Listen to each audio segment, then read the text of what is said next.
So guys দেখো আজকে আমি কোথায় আসলাম।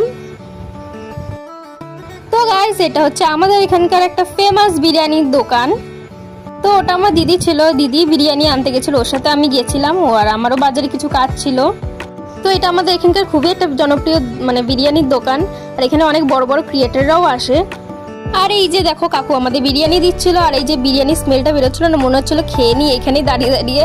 ঠিক আছে, তারপর গাইস জানো কি হয়েছে, আমি এখানে ভিডিও করছিলাম তো পিছন থেকে কাকু এসেছিল।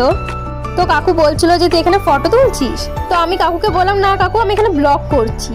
তো এটা শোনা মাত্রই কাকু বলে তো ভিতরে আয় ভিতরে আয়, এরকম বলে আমাকে টেনে টেনে ভেতরে নিয়ে গেছে। আমার খুবই ভালো লেগেছে। তো দেখো আমাকে, আর আমার জন্য জানো এখানে লাইটও জ্বালিয়ে দিয়েছে, দেখো লাইট জ্বালিয়ে দিয়েছে। তো তোমাদের এইখানকার অ্যাড্রেস তো আমি দিয়ে দেবো। তো এইটার এখানটা লং ভিডিও আসবে চ্যানেলে, তো তোমরা দেখতে থাকো।